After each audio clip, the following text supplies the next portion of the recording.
मेरा नाम सुमन है और मैं एक बेहद गरीब घर से आती हूँ। मैं अपने मम्मी पापा की इकलौती बेटी थी और शक्ल सूरत से बेहद खूबसूरत थी। नहीं नहीं, ऐसा मैं नहीं कह रही। हर कोई मुझे देखकर यही कहता था। हम एक ऐसे इलाके में रहा करते थे जहाँ अमीर लोग रहते थे, लेकिन हमारा घर बहुत छोटा था। मुझे तो बस इसी बात की खुशी थी कि मेरे मम्मी पापा ने मेरी सारी इच्छाएं पूरी की थी। मैं हमेशा से चाहती थी कि मैं एक अच्छी जगह पर रहूं, क्योंकि इससे पहले जो हमारा घर था वो बेहद तंग सी गली में था, जो मुझे बिल्कुल भी पसंद नहीं था। सिर्फ मेरे मन और मेरी इच्छा को देखते हुए मेरे पापा ने अपने ऑफिस में एड़ी चोटी का जोर लगा दिया था कि उन्हें ऑफिस से ही एक अच्छा घर मिल जाए, और ऐसा ही हुआ। मेरे पापा को अपने ऑफिस की तरफ से एक घर मिल गया जो बहुत अच्छी जगह था। ये घर हमें मेरे पापा की नौकरी की वजह से ही मिला था। कुछ समय बाद पैसे जोड़ जोड़ कर मेरे पापा ने जैसे तैसे घर की किश्त भरी और उस घर को खरीद लिया। अमीर बनने का शौक और सपना किसका नहीं होता, मेरा भी था।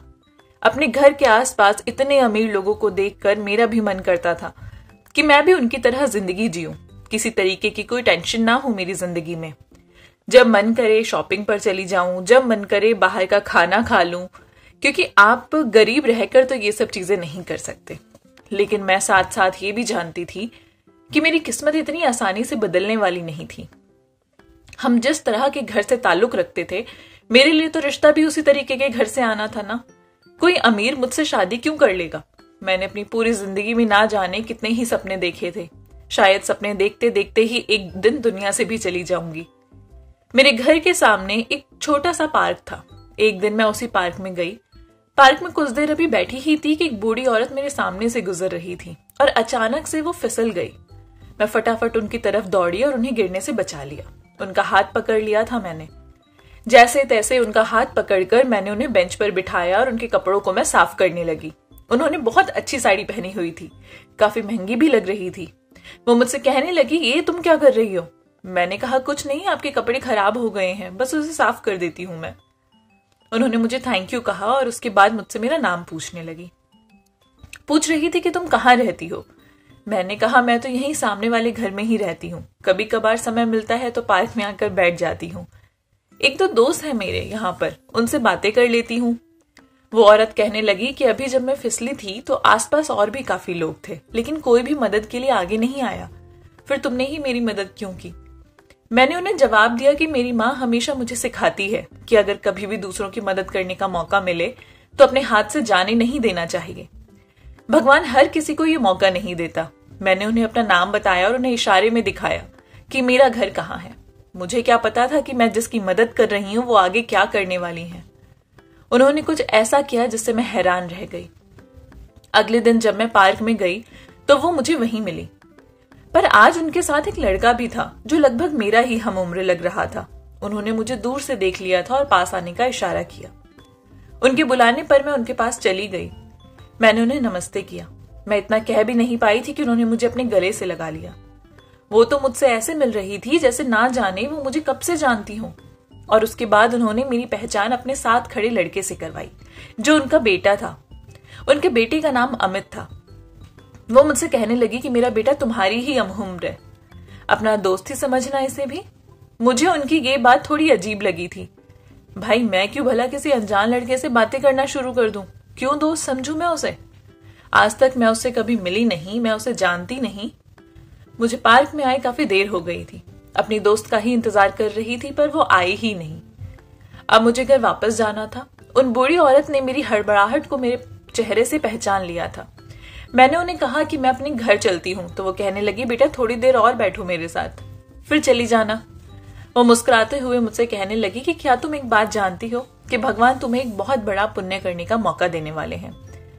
मैंने कहा, आपको कैसे पता कि कोई पुण्य करने का मौका मिलने वाला है? मैंने तुरंत उनसे सवाल किया। वो कहने लगी कि बेटा पुण्य बहुत बड़ा है तो उसका फल भी तुम्हें बहुत बड़ा मिलेगा, लेकिन तुम्हें उसके लिए थोड़ी सी मजबूती अपने अंदर लानी होगी और थोड़ी सी चालाकी भी दिखानी होगी। क्या तुम ऐसा कर पाओगी? मुझे उनकी बातें बिल्कुल समझ नहीं आ रही थी कि वो क्या कहना चाह रही थी। मैंने उनसे कहा कि आप जो भी कहना चाहती हैं प्लीज साफ साफ कहिए, मुझे कुछ समझ नहीं आ रहा।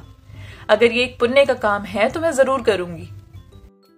वो आगे कहने लगी कि मैं तुम्हें इस बारे में बताऊंगी, पर अभी नहीं, समय आएगा तब बताऊंगी। थोड़ी देर हमने ऐसे ही बातें की और उसके बाद उन्होंने मुझे कहा कि बेटा तुम घर जाओ, बहुत समय हो गया है। मैं भी अपने घर चली गई। अब आए दिन मेरी मुलाकात उनसे होने लगी थी। वो भी इस पार्क में आया करती थी। मेरा तो अब घर में मन ही लगना बंद हो गया था। शायद उन आंटी की उन बातों ने मुझे बेचैन कर दिया था कि आखिर वो किस बारे में बात कर रही थी उस दिन। एक दिन तो मेरे होश ही उड़ गए जब मैंने देखा कि वो आंटी मेरे घर आई हैं। मैंने उन्हें नमस्ते किया और उनकी तरफ जाने लगी कि मेरी माँ ने मेरा रास्ता रोक लिया और बोली कि क्या इस तरीके से तुम जाओगी उनके सामने? जाओ, थोड़ा तैयार होकर आओ। मैंने कहा तैयार क्यों होना है? वो मेहमान थोड़ी है। अभी मैं अपनी पूरी बात बोल भी नहीं पाई थी कि मेरी माँ ने मुझे सामने से कहा, बेवकूफ लड़की, वो औरत तेरा रिश्ता लेकर आई है, क्या उनके सामने तुम ऐसे ही जाओगी?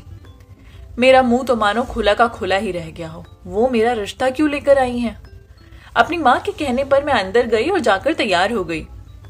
मैं उनके सामने इस तरह से पेश आई थी जैसे मैं उनको नहीं जानती। सामने से आंटी ने खुद ही बता दिया कि मैंने आपकी बेटी को पार्क में देखा था, बहुत प्यारी है। मेरे मम्मी पापा तो इस रिश्ते से बहुत खुश थे और उन्होंने मेरा रिश्ता अमित के साथ तय भी कर दिया। लेकिन मुझे उन लोगों के ऊपर बहुत गुस्सा आ रहा था। मैं अभी शादी नहीं करना चाहती थी। किसी ने मुझसे पूछा तक नहीं कि मुझे शादी करनी भी है या नहीं। वो सब आपस में ही हंस हंस के बातें करने में लगे हुए थे। उसके बाद उस बूढ़ी औरत ने मुझे अपने पास आने के लिए कहा और मेरे हाथ में एक डिब्बा दे दिया। मेरी मम्मी सामने से कहने लगी कि आप ये क्यों कर रही हैं, इसकी कोई जरूरत नहीं है। उस बूढ़ी औरत ने आगे कहा कि निशा मेरी बच्ची है, क्या मैं उसके लिए कुछ गिफ्ट भी नहीं ला सकती? मेरे घर वाले मेरी होने वाली सास के मुंह से ये बातें सुनकर खुशी से फूले नहीं समा रहे थे। काफी देर तक वो हमारे घर में बैठी रही और ये सब लोग आपस में ही बातें करते रहे।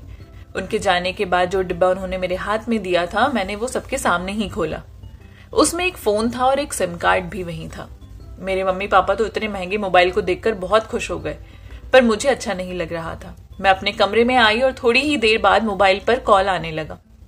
वो कॉल किसी और का नहीं बल्कि मेरी होने वाली सास का ही था। उसके बाद उन्होंने मुझे एक ऐसी बात कही कि मानो मेरे पैरों तले जमीन ही निकल गई। वो कहने लगी कि बेटा, मेरे बेटे अमित को तुम पहली नजर में ही पसंद आ गई और अब जब तुम मेरे बेटे को पसंद हो तो तुम मेरी भी पसंद हो, इसलिए मैंने तुम्हें अपनी बहू बनाने का फैसला कर लिया है।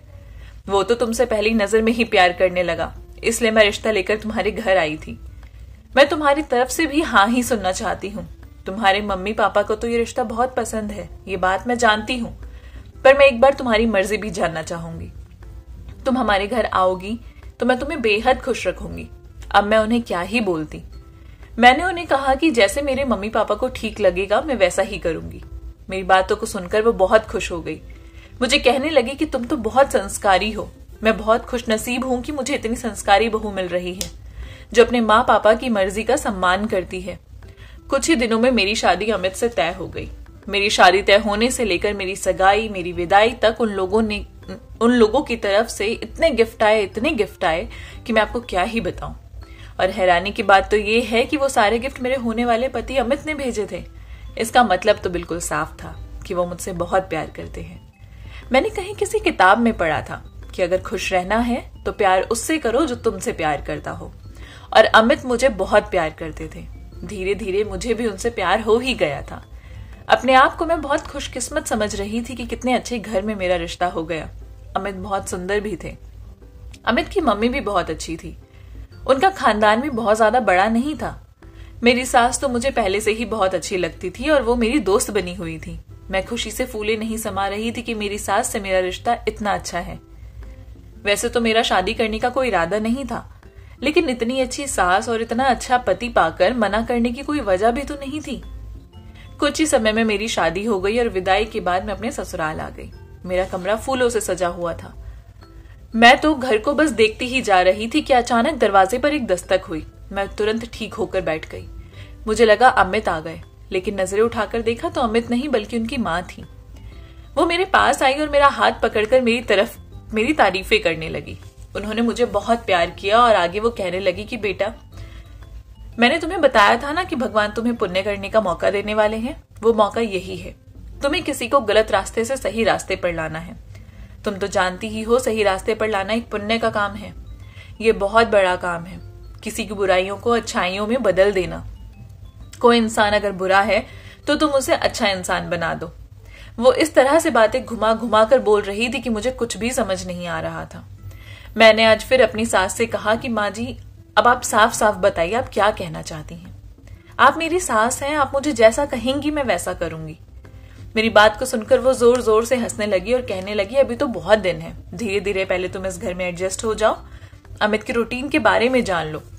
सुबह सुबह अमित ऑफिस को चला जाता है और फिर शाम को ही आता है। हम दोनों सास बहू के पास पूरा दिन होगा, आराम से बातें करेंगे।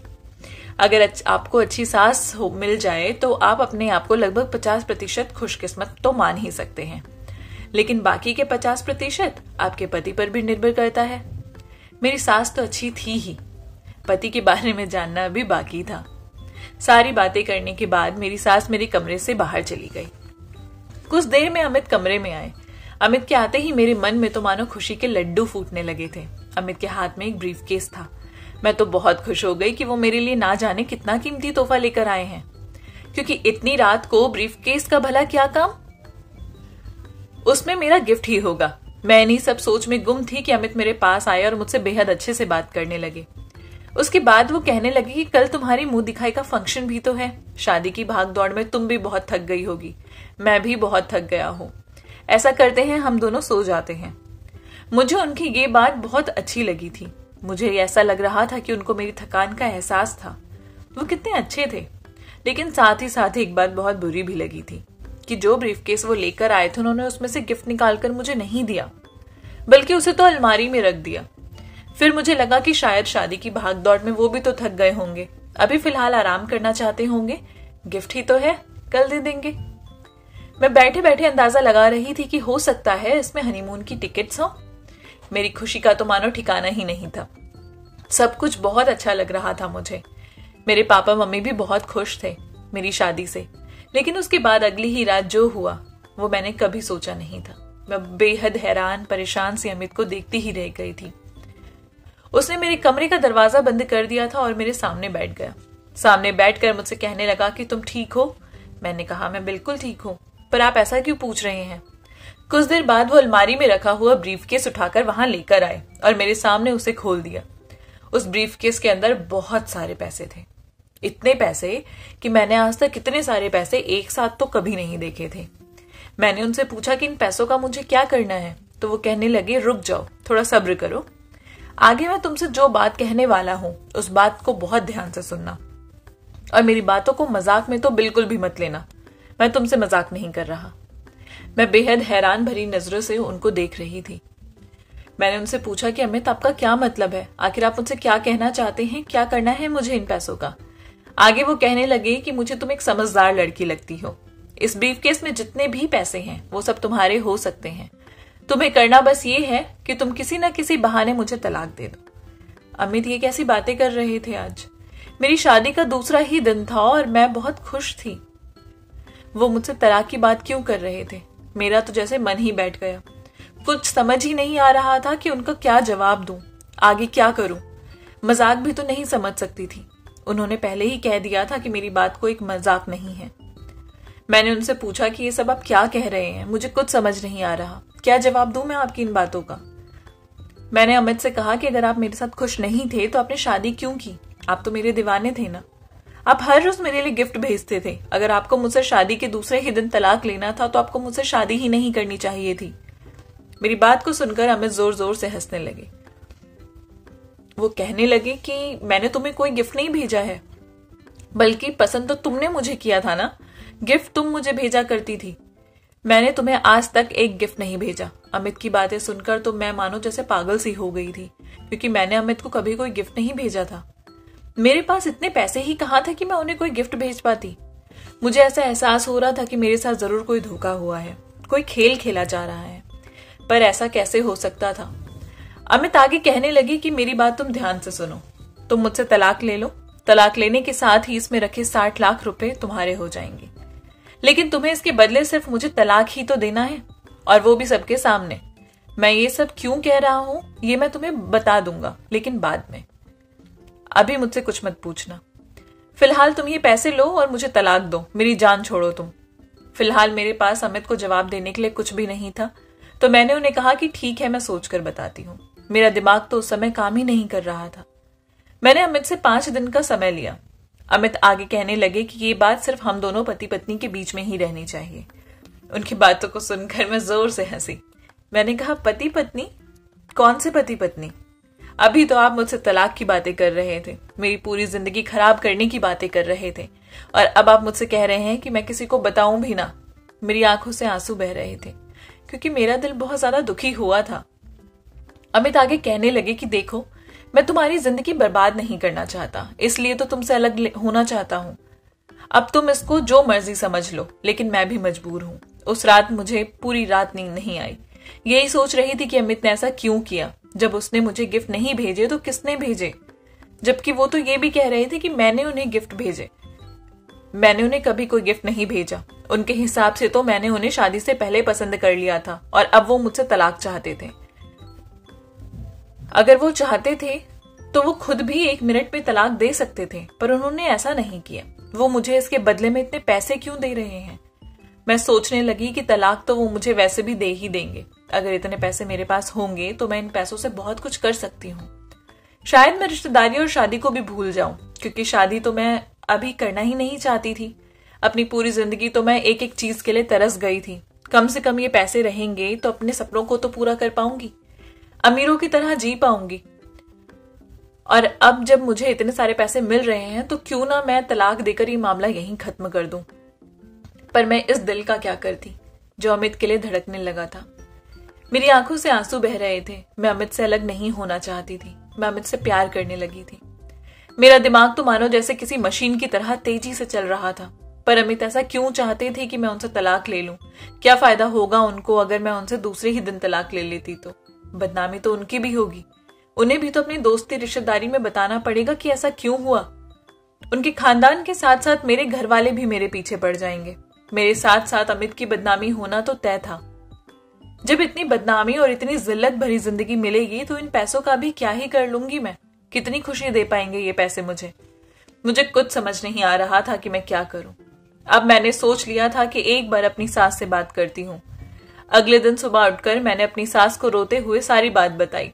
मेरी बातों को सुनकर मेरी सास उसी समय अपना सर पकड़कर बैठ गई और उसके बाद उन्होंने मुझे कुछ ऐसा बताया जिससे मैं हैरान रह गई। वो समय भी आ चुका था जब मैंने अमित से समय मांगा था, वो पूरा हुआ। जब रात हुई तो अमित मेरे कमरे में आए। आज रात से पहले पिछले 5 दिनों में अमित एक बार भी मेरे कमरे में नहीं आए थे। वो सिर्फ अपनी माँ के सामने ही मुझसे बातें किया करते थे। मुझसे ऐसा व्यवहार करते थे जैसे वो मुझे बहुत प्यार करते हैं और मेरे बिना रह नहीं सकते। रात को आकर उन्होंने वो पैसे से भरा सूटकेस मेरे सामने फिर रख दिया और कहा कि मैं उम्मीद करता हूं कि तुमने अपना फैसला ले लिया है, तो फिर समय मत बर्बाद करो, ना अपना और ना ही मेरा।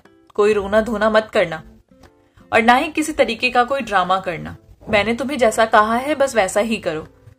बस मुझे इतना बता दो कि ये सब कैसे करोगी और कब करोगी। मैंने अमित को कहा कि ठीक है, जैसा आप कहेंगे मैं वैसा ही करूंगी, लेकिन उससे पहले मैं आपको कुछ दिखाना चाहती हूँ। अमित बेहद हैरानी से मुझे देखने लगे। वो कहने लगे कि हाँ हाँ जरूर दिखाओ, क्या दिखाना चाहती हो? मैंने कहा कि अब मैं आपको जो भी दिखाऊंगी तो हो सकता है उसके बाद आप अपना फैसला बदल दें। अमित कहने लगे कि किसी भी बात से मेरा फैसला कभी नहीं बदलेगा। मैं अपना फैसला ले चुका हूं। मैंने अमित के सामने एक और सूटकेस रख दिया और उस सूटकेस को देखते ही अमित की आंखें खुली की खुली रह गई। मुझे अमित की माँ की कही वो बात याद आ गई जो उस दिन उन्होंने मुझसे कही थी। उन्होंने मुझे बताया था कि जो भी गिफ्ट अमित के नाम से तुम्हारे पास आते थे वो सारे गिफ्ट मैं तुम्हें भेजा करती थी और तुम्हारे नाम के गिफ्ट अमित को वो भी मैं ही भेजती थी। मैं चाहती थी कि तुम लोग एक दूसरे से प्यार करो। तुम दोनों में शादी से पहले ही प्यार का एक रिश्ता बन जाना चाहिए ताकि तुम्हारा रिश्ता मजबूत हो। मेरी सास कहने लगी कि तुम्हें याद है ना, मैंने तुम्हें उस दिन कहा था कि तुम्हें एक बहुत बड़ा पुण्य का काम करना है, किसी को सही रास्ते पर लाना है। असल में मैं उस दिन भी अपने बेटे की ही बात कर रही थी। मेरे बेटे के पास धन दौलत की कोई कमी नहीं है, लेकिन वो उसकी बिल्कुल भी इज्जत नहीं करता। पैसा आपके पास तभी तक रहता है जब आप पैसे की इज्जत करते हो। इसलिए मैंने एक वसीयत लिखी है। उस वसीयत के अनुसार जैसे ही उसकी शादी होगी उसकी सारी धन दौलत उसकी पत्नी के नाम हो जाएगी। यहां तक कि अगर वो कुछ खर्च करना चाहे, कुछ भी खरीदना चाहे, तो अपनी पत्नी की बिना इजाजत वो नहीं ले सकता। बस यही वजह है कि मेरा बेटा तुम्हें पैसे देकर तलाक ले रहा है, क्योंकि मेरी वसीयत के अनुसार मेरा बेटा तुम्हें कभी तलाक भी नहीं दे सकता।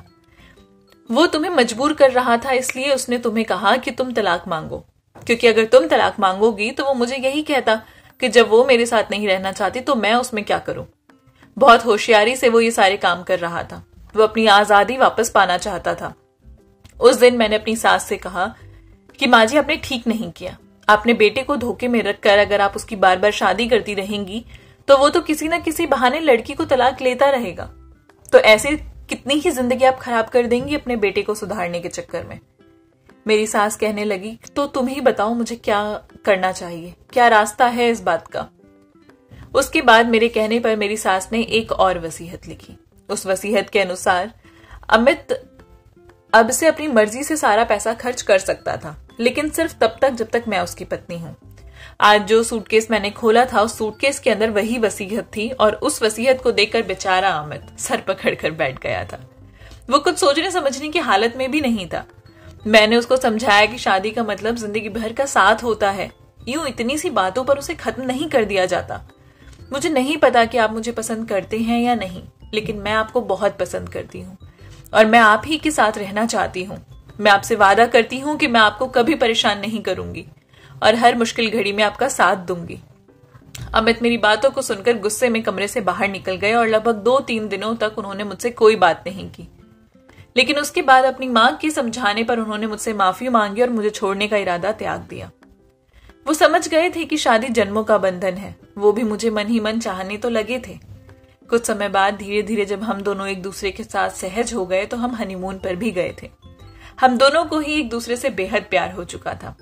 मैंने बहुत ही समझदारी से और शांतिपूर्वक अपनी सास के कहने पर अपने पति को मना लिया था।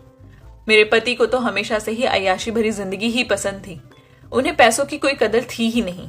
आज के समय में अमित मेरे साथ बहुत खुश हैं और उतने ही खुश मैं भी हूं उनके साथ। वो अक्सर अपनी माँ का धन्यवाद करते हैं कि उन्होंने इतना अच्छा हमसफर अमित के लिए चुना। मुझे भी खुशी है कि मेरी शादी एक ऐसे घर में हुई है जहां मेरे पति और मेरी सास दोनों ही बहुत अच्छे हैं और मुझसे बेहद प्यार करते हैं। आई होप आपको ये कहानी पसंद आई होगी। अगर अच्छी लगी है तो चैनल को प्लीज सब्सक्राइब कर दीजिए, लाइक कर दीजिए और अपने प्यारे से कमेंट नीचे ड्रॉप कर दीजिए। मिलूंगी आपसे नई कहानी के साथ, तब तक के लिए बाय बाय।